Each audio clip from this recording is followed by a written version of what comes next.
नमस्कार दोस्तों, योगी education world में आप सभी का स्वागत है। मित्रों, RPSC second grade 2022 document verification की जो प्रक्रिया है वो 10 अगस्त से स्टार्ट हो रही है। और ऐसे में जो मैंने आपको काफ़ी वीडियोस पर उपलब्ध करवाए हैं कि आप किस प्रकार से जाति प्रमाण पत्र बनाना है, किस प्रकार से आपको आय प्रमाण पत्र बनवाना है, चरित्र कौन कौन से लगेंगे, तो ये सारे वीडियो अपने प्लेलिस्ट में मिल जाएंगे। आप चैनल पर जाकर के प्लेलिस्ट चेक कर सकते हैं। आज के वीडियो में हम बात करेंगे अटेस्टेशन फॉर्म को किस प्रकार से फिल करना है। तो अटेस्टेशन फॉर्म की कंप्लीट जानकारी इस वीडियो में मिलेगी, इसलिए वीडियो को लास्ट तक देखिएगा और बड़े सावधानी से इस फॉर्म को भरना है। बहुत इंपॉर्टेंट फॉर्म है, पूरा इंग्लिश में है, इसलिए इसको बहुत सावधानी से देखिएगा, सुनिएगा। और वीडियो पसंद आए तो उसको अधिक से अधिक लाइक कीजिएगा, शेयर कीजिएगा और चैनल को जरूर सब्सक्राइब कर लीजिएगा। चलिए मित्रों, करते हैं वीडियो प्रारंभ। देखिए, सबसे पहले हम बात करते हैं कि ये जो अटेस्टेशन फॉर्म है इस पर आपको यहाँ अपना फ़ोटो चिपकाना है और उस फोटो के ऊपर अपने साइन करने हैं। ठीक है, ये फ़ोटो अटेस्टेड नहीं करवाना है, इस पर स्वयं के ही हस्ताक्षर होंगे। ठीक है, दूसरी मेन बात यह है कि ये जो पूरा अटेस्टेशन फॉर्म है ये ब्लॉक कैपिटल लेटर में भरा जाएगा, यानी कि अंग्रेजी के बड़े अक्षरों में आपको ये भरना है। सबसे पहले यहाँ आइए, पहला जो कॉलम है यहाँ पर उसमें फुल नेम, अपना जो फुल नेम है, जैसे मान लो आपका कोई भी नाम है हरि प्रसाद शर्मा, तो आप पूरा कैपिटल लेटर में लिखोगे हरि प्रसाद और शर्मा। ठीक है, अगर गैप है तो आपको गैप देना है, गैप नहीं है तो नहीं देना है, ये आपको ध्यान रखना है। यहाँ अपना रोल नंबर डालोगे और मेरिट नंबर में आपको कुछ नहीं लिखना है, ये आपको खाली छोड़ना है, ध्यान रखना। ठीक है, नीचे आइए और अगला जो कॉलम है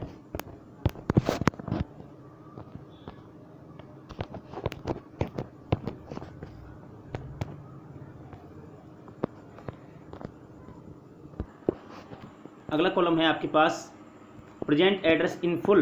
ये फुल आपको प्रेजेंट एड्रेस आपका लिखना है, यानी आपको यहाँ पर जो चीज़ें लिखनी है, हाउस नंबर अगर है तो लिख सकते हो, नहीं है तो कोई ज़रूरी नहीं है। लेन या स्ट्रीट, अपनी गली मोहल्ले का नाम आप लिख सकते हो। ठीक है, विलेज, आपका विलेज जो है वो, थाना आपका कौन सा लगता है, तहसील कौन सी है और डिस्ट्रिक्ट कौन सा है, ये आपको सारी चीज़ें यहाँ पर भरनी है। और यहाँ डिस्ट्रिक्ट में आपका डिस्ट्रिक्ट डालना है और पिन कोड जो आपका है वो आपको इसमें भरना है। ठीक है, अगला जो है 3A, ये परमानेंट एड्रेस है, ये भी वही आएगा जो इस आपका परमानेंट एड्रेस है वो आपको यहाँ पर के भरना है। प्रेजेंट एड्रेस का मतलब है कि वर्तमान में आप कह रहे हो, परमानेंट एड्रेस जो आपका है, जो आपका निवास स्थान है जहाँ पर आप परमानेंट रूप से रहते हो, वो आपको यहाँ पर भरना है। तो वैसे ज़्यादातर लोगों का सेम ही है, और फिर भी अगर अलग अलग है तो आप अलग अलग यहाँ पर डाल सकते हो। यहाँ आपका डिस्ट्रिक्ट आ जाएगा और यहाँ आपका पिन कोड आ जाएगा। तीसरा जो है, ये जो खाना है इसमें आपको कुछ नहीं भरना है, क्योंकि इसमें लिखा हुआ है कि इफ़ ओरिजिनली ये रेजिडेंट ऑफ पाकिस्तान बांग्लादेश। ठीक है, तो यदि आपका ओरिजिनल रेजिडेंट जो है वो पाकिस्तान बांग्लादेश है तो इससे संबंधित है, तो इसमें आपको कुछ नहीं भरना है, इसको खाली छोड़ना है। नेक्स्ट आइए नीचे, चौथे कॉलम में आपको जो है यहाँ फ्रॉम टू, यहाँ से आपको लिखना होगा कि आप कब से कब तक कहाँ कहाँ पर रहे हैं। ठीक है, तो ये जो आपको पूरी जानकारी है ये यहाँ पर फिल करनी है। तो जैसे कि मैं अपने बारे में अगर मैं भरता हूँ तो यहाँ पर मेरा जन्म से लेकर अब तक जो निवास स्थान है वो यही है, तो मैं यहाँ लिखूँगा बर्थ। ठीक है, BIRTH, यहाँ पर आप बर्थ लिख दोगे और यहाँ आप टू में लिख दोगे प्रेजेंट, बर्थ से प्रेजेंट तक है ना, जन्म से और वर्तमान तक कहाँ रहता हूँ वो मेरा पूरा एड्रेस यहाँ पर आ जाएगा। ठीक है, एक लाइन में नहीं आएगा, 2 लाइन में लिख दो, 3 लाइन में लिख दो, कोई दिक्कत नहीं है। यहाँ आप लिख लेना बर्थ से प्रेजेंट तक। ठीक है, नीचे आपको कुछ अपनी फैमिली डिटेल देनी है।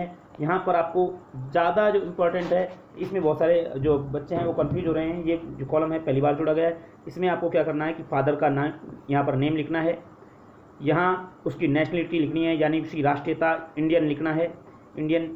यहाँ प्लेस ऑफ बर्थ, जहाँ पर उनका जन्म हुआ है वो जगह का नाम लिखना है, यानी आपका गाँव का नाम ही होगा शायद वो। ठीक है, यहाँ उसका ऑक्यूपेशन, यानी उसका पेशा क्या रहा है, यानी कि वो क्या करते हैं, तो वो फार्मर हैं या और किसी भी जॉब में हैं, जो भी है वो आपको यहाँ पर लिखना है। यहाँ उनका प्रेजेंट पोस्टल ऑर्डर जो है वो आपको यहाँ पर देना है कि वर्तमान में वो कहाँ रहना है, वो कोई पूरा एड्रेस यहाँ देना है, और परमानेंट एड्रेस जो उनका है वो यहाँ देना है। ये सारी जानकारी आपको भरनी है। मदर में मदर का नाम लिखना है, वो इंडियन है, और उस मदर का जो जन्म स्थान है, यानी आपकी माँ का जो जन्म स्थान है, यानी आपके मामा के कहाँ के हैं ना, वो जन्म स्थान आपको यहाँ लिखना है। ठीक है, ये आपको ध्यान रखना है। और यहाँ हाउस वाइफ लिख सकते हो या फिर और किसी काम में है मतलब आपकी मदर, तो वो आप यहाँ पर लिख सकते हो, और यहाँ पर दोनों जगह आपके एड्रेस आ जाएंगे। यहाँ वाइफ का नाम लिखना है, अगर है तो, नहीं है तो लिखने की ज़रूरत नहीं है। वाइफ या हस्बैंड आपके जो भी है तो वो आपको लिखना है। यहाँ इंडियन लिखना है, और यहाँ प्लेस ऑफ बर्थ यानी वाइफ का कहाँ जन्म हुआ है, ठीक है, वाइफ का या हस्बैंड का जहाँ जन्म हुआ है वो आपको यहाँ लिखना है। और यहाँ आपका जो है जो भी उसका क्या कार्य करती है तो वो लिख सकते हो। अगर वो हाउस वाइफ है तो हाउस वाइफ लिख सकते हो, बाकी और अगर वो किसी सर्विस में है तो वो आप लिख सकते हो। और यहाँ आपका वर्तमान पता और परमानेंट पता वो आपको यहाँ पर लिखना है। ब्रोदर और सिस्टर जो है ये अनिवार्य नहीं है, आप भरना चाहो तो भर सकते हो, ऐसी कोई इसमें अनिवार्यता नहीं है, तो इसको आप खाली भी छोड़ सकते हो। लेकिन ये 3 कॉलम आपको विशेष रूप से भरने हैं, और 2 तो फादर मदर तो भरने ही हैं। वाइफ और हस्बैंड अगर हैं तब तो आपको भरने पड़ेंगे, अगर नहीं है यानी आप अवाइफ हो तो आपको इसको भरने की आवश्यकता नहीं है। चलिए नेक्स्ट कॉलम है 5A। इसमें आपको क्या करना है कि यहाँ आपको कुछ नहीं करना है, क्योंकि इसमें लिखा हुआ है यहाँ आपको इन्फॉर्मेशन देनी है कि आपके बच्चे या आपका पुत्र या पुत्री जो है वो फॉरेन कंट्री में पढ़ रहे हैं, तो उसके बारे में जानकारी देनी है। यदि पढ़ रहे हैं तो आप यहाँ पर जानकारी दे सकते हैं, नहीं पढ़ रहे हैं तो भैया कहाँ से पढ़ रहे होंगे फॉरेन कंट्री में, तो आपको यहाँ पर NIL लिख देना है ना, NIL ऐसे करके, और इस तरह से आपको कर देना है। तो ये NIL आपको लिख देना है, ठीक है। नीचे आप आधार नंबर, आपके जितने जो भी आधार नंबर है वो लिखना है। यहाँ नेशनलिटी में इंडियन लिख देना है, ठीक है। डेट ऑफ बर्थ जो भी आपकी है वो आप यहाँ पर डेट ऑफ बर्थ लिख दोगे। Present age on advertise form, यहाँ पर देखो जो आपका फॉर्म भरा था आपने 2nd ग्रेड का, उसमें उस समय उसके अनुसार आपका जो प्रेजेंट एज है वो क्या हो रही है, ठीक है। तो यहाँ वो एज लिखनी है जो आपको तो पता है, ये फॉर्म पर भी ये डेट लिखी हुई है, यानी 1 जनवरी 2023 को आपकी उम्र कितनी हुई है, आपको ध्यान रखना है 1 जनवरी 2023 को आपकी एज कितनी हो रही है। और ये आपको मिलेगी आपके फॉर्म में, 2nd ग्रेड का जो फॉर्म भरा था उसमें मिलेगी, और नहीं है तो आप निकाल भी सकते हैं कि इस तिथि को आपका कितने वर्ष के हो रहे हो, तो जितने वर्ष हो रहे हैं वो लिखने हैं, कितने महीने और कितने दिन वो आपको यहाँ लिखना है। एज एट मैट्रिकुलेशन, यानी 10वीं पास जब आपने की थी तो उस समय जब आपका 10वीं का रिजल्ट आया था उस वो तिथि आपके 10वीं की मार्कशीट में है, तो वो जो पास की तिथि है उस समय आपकी उम्र कितनी थी, तो कितनी साल के थे, कितने मंथ और कितने दिन के थे, वो आपको यहाँ पर लिखना है। फिर 90 में आपको यहाँ आपका प्लेस ऑफ बर्थ यानी जन्म स्थान लिखना है, तो आप सीधे लिख सकते हो, सारा इंग्लिश में भरना है, ये ध्यान रखना। तो आप विलेज पोस्ट जो आपका है वो लिखोगे, फिर आपका डिस्ट्रिक्ट लिखोगे, और फिर आपका स्टेट लिखोगे, ठीक है। ये 3 चीज़ आपको यहाँ पर लिखनी है। यहाँ पर भी आपको डिस्ट्रिक्ट और स्टेट लिखना है, यहाँ भी आपको डिस्ट्रिक्ट और स्टेट लिखना है, ठीक है। यहाँ आपका 10वें खाने में 10th A में आपको योर रिलीजन यानी आपका धर्म लिखना है, हिंदू मुस्लिम जो भी हो आप, वो आपको यहाँ पर लिखोगे। यहाँ यदि आप SC ST से हैं तो यस लिखोगे, SC ST के अलावा और किसी भी कास्ट से हैं तो आप नो लिखोगे, ठीक है। क्रॉस नहीं लगाना, नो लिखना है, ठीक है, ये ध्यान रखना। यहाँ आपको एजुकेशन क्वालिफिकेशन से संबंधित पूरी जानकारी यहाँ पर देनी है, तो इसको थोड़ा सा अच्छे से आपको भरना है समझ करके। देखिए यहाँ सबसे पहले आपको ये ध्यान रखना है कि ये जो कॉलम है इसमें आप 15 साल के जब हो गए थे उसके बाद आपने क्या क्या अध्ययन किया है, कहाँ कहाँ आप पढ़े हो, उसके बारे में जानकारी देनी है।